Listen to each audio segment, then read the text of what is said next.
2017, I always drank Diet Coke and Coke Zero for my caffeine. What a mistake that was.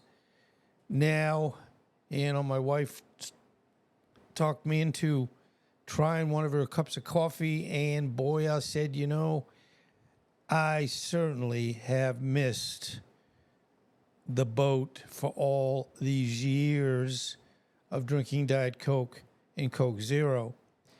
And from that point, I wanted to learn everything I could about coffee, every aspect of it. So I spent probably most of 2018 studying coffee.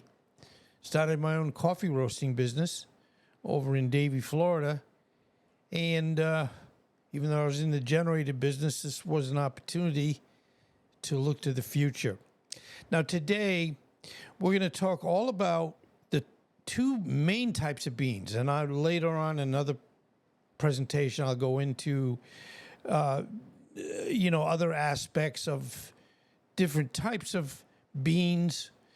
And when I've got to say beans, I mean coffee beans that have not yet been ground down. And I'm going to get into that and why I say that. And hopefully all the things I come up with to talk about today will help you with your own coffee adventure. Okay. What we've got, and you're seeing, this is what we call the coffee belt. Now, the coffee belt is where around the whole equator, more or less, of the world, north of it and south of it is areas where coffee grow. Now, you're going to see, and I have a chart coming up that talks about two main beans. And again, as I said earlier, I'll be getting into other beans and some very interesting things with beans and how they're processed and so on and so forth. But here's just the one main point. The two beans I'm going to talk about today are called Arabica. And Arabica are more expensive, mainly because they can only grow at cooler altitudes. And that typically is 5,000 feet or higher. So right there, even if, and I'll get into climate change in a minute, but even if everything was the way it was many years ago, you would find that Arabica, because of the height and climate need, have to be grown at a higher altitude. The second bean I'm going to talk about are called Robusta. Robusta are can be grown at much lower altitudes.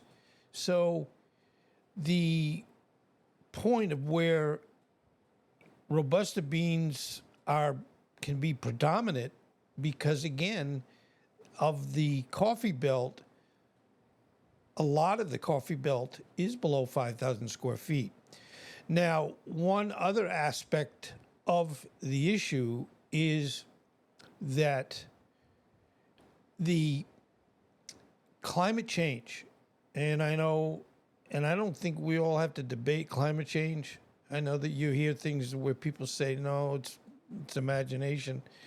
But I know first case that being a generator company, I'm now a content creator, as you can guess, it started getting, and it still is getting, where it's hotter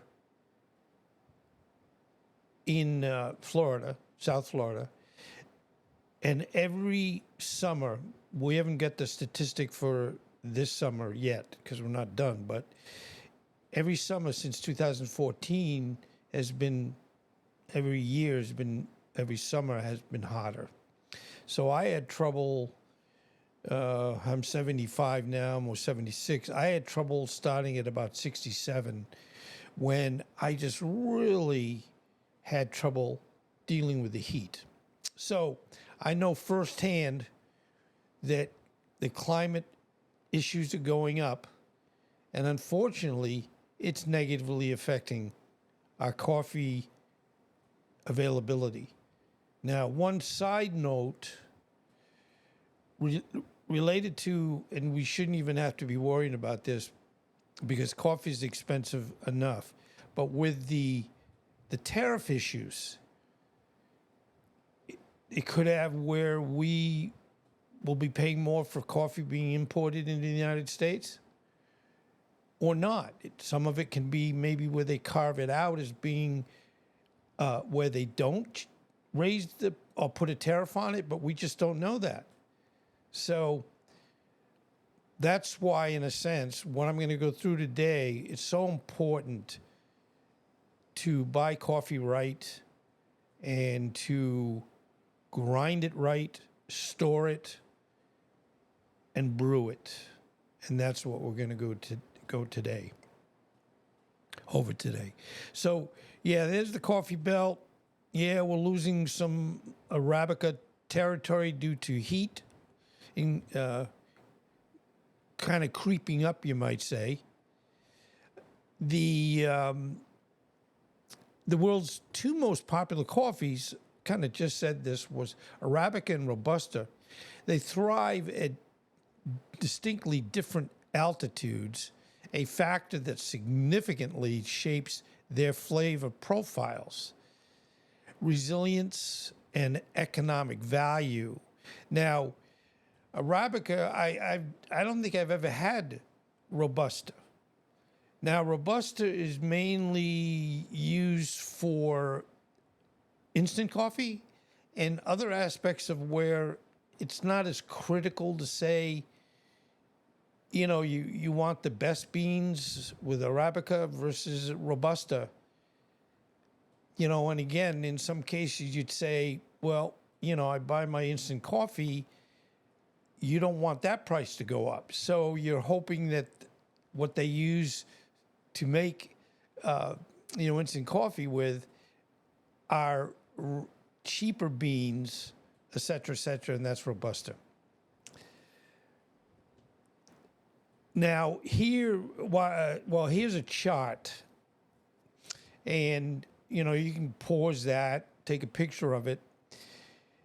Bottom line, this really is the specific information that you would want to know related to the two types, Arabica or Robusta beans. Talking about feature, the flavor, caffeine, cost, bean shape, and common uses.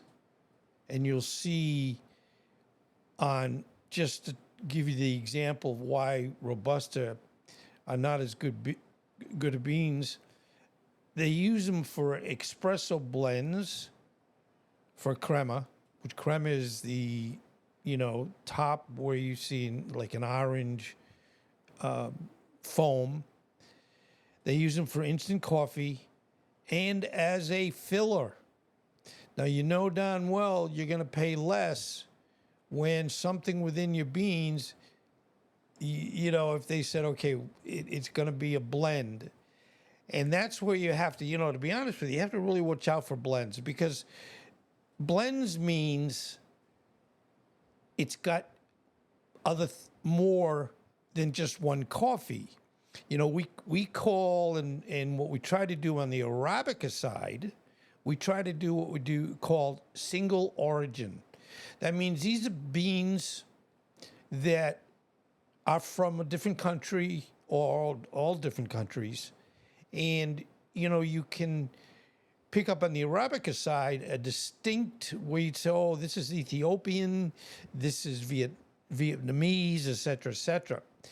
But when you see the blend, you got to be careful, because some of the best coffees in the world, coffee that's grown in Jamaica, and Kona coffee that's grown in Hawaii. And of course, it's only grown in Hawaii at the higher altitudes, you will find if you buy the single origin of either of those two coffees, they're a lot more expensive, 4, 5, 6 times. But when you might see where it says, and this is where you have to be watch out for, if it says a Kona, Kona blend, that means it only has to be a very small percentage by rule of, when they say Kona, it's a very low percentage, between 10 and 20% of that coffee. But who knows what the rest of the coffee is? Beans. So you might say, wow, I got a real good deal on this Kona blend. Well, by rule, it's a very low percentage of Kona coffee, and who knows what else they put in there to fill up the bag. Anyway, so you see the chart, very important kind of to give you some of the intricacies of what these coffees can do and what they do. But while traditional altitudes ranges have long established, the pressures of changing climate are forcing a dynamic shift in where these coffee beans can be successfully cultivated, generally pushing growers to higher elevations. Now, one thing I also want to say about Arabica, they're a little bit more finicky, and they are more prone to coffee diseases or coffee insect infestation. So, they'll say, well, yeah, we lost a lot of our Arabica. So, since Robusta is much more tolerant, they do what they feel they have to do. Anyway, I know. So there's the chart. Arabica revered for its complex aromatics and nuanced flavors. Arabica is a high-altitude plant. It flourishes in the world's equatorial regions known as the Bean Belt, but at elevations that provide a cooler, more temperate climate. And that's why we're saying there, the more higher altitude land they lose because of the temperatures going up, they lose growing space. Generally, the ideal altitude for Arabica cultivation ranges from 1,800 to 6,300 feet. Now in metric, that's 550 to 1,900 meters. However, this is a broad guideline, and the optimal varies, the altitude varies significantly by region. They're influenced by latitude and local microclimates. So again, I'm just keep pushing on and saying what's going on here. Now, Latin America, as you know from the map, is in the coffee belt. But countries like Colombia, and if you remember, you're probably too old, too young for this, but they had Juan Valdez, where he was going into Colombia and picking beans. And, he had they don't do it this way too much, or they don't actually, but you'd see him with a bag, with a donkey. And he'd be the Juan Valdez, that would be going and picking those beans. And you'd say, does he do that by himself? Anyway, a lot of the big coffee growing areas, especially in the Robusta area, Brazil, they use machines. They shake the trees, and by the way, they don't come off as coffee beans. They are what they call cherries. And cherries have to be ripe. If you pick them before they're ripe, the coffee bean that's inside or seed is not ready for harvesting and processing. Anyway, Colombia, the powerhouse of high-quality Arabica coffee, is traditionally grown at altitudes between 4,000 and 6,500 feet, about 1,200 to 2,000 meters. The country's mountainous terrain provides a variety of microclimates within this range, contributing to the diverse flavor profiles of its coffees. Now, in Central America, nations such as Costa Rica, Guatemala, Honduras, premium Arabica is also cultivated at high altitudes, often between 3,500 and 5,500 feet, and that's in metric, that's 1,070 to 1,675 meters. Now, let's now talk a little about, and I'm hoping I'm giving you a good scope of the world. And it's probably one of those things where you'd love to have the opportunity to travel to any of these locations. Anyway, the birthplace of Arabica is Ethiopia. And I have had, in my time, grinding and buying and grinding and brewing, I do like Ethiopian Yirgacheffe. Anyway, Ethiopia boasts some of the highest coffee growing regions in the world. Here, Arabica is cultivated at altitudes ranging from 4,900 to 7,200 feet. That's in metric 1,500 to 2,200 meters.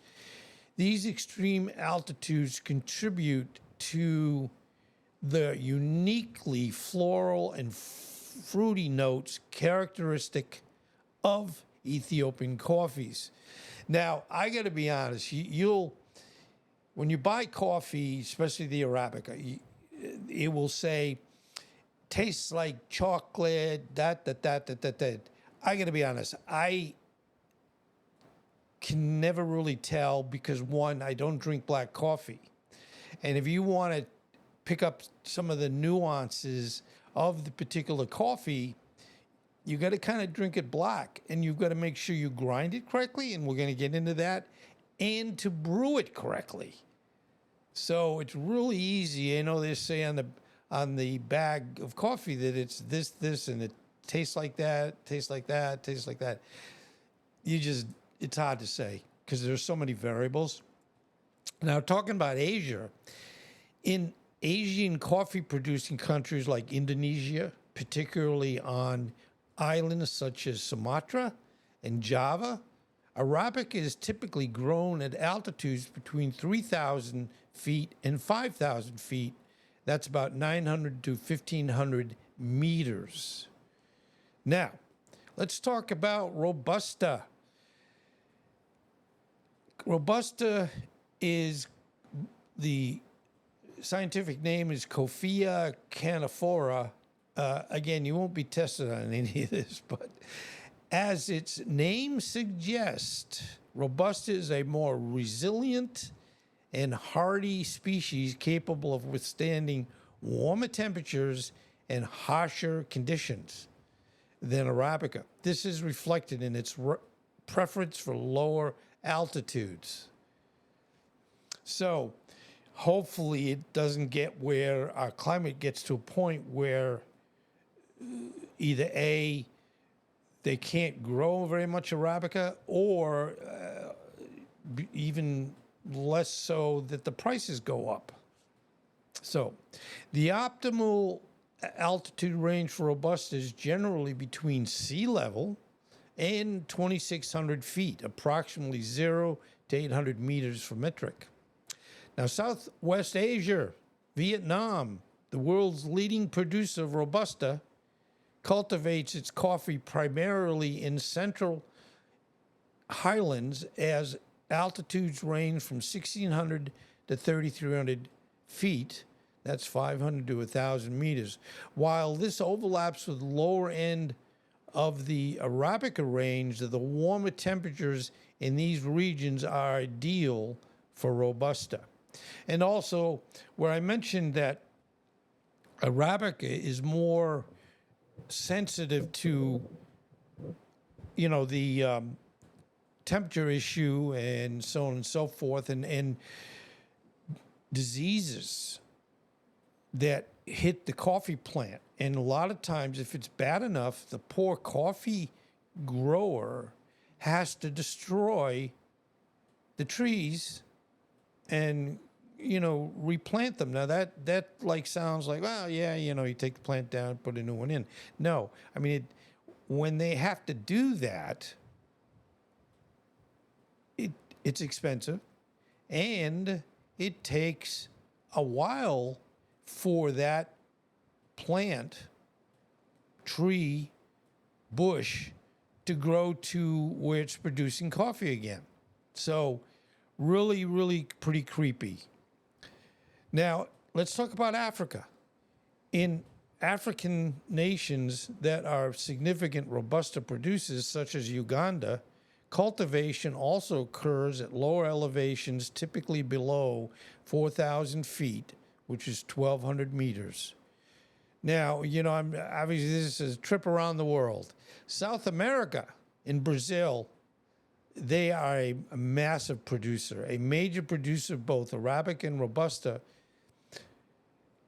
Robusta, known locally as Canelon, is grown in the hotter lower lying regions, often at altitudes below 2,000 feet, 600 meters.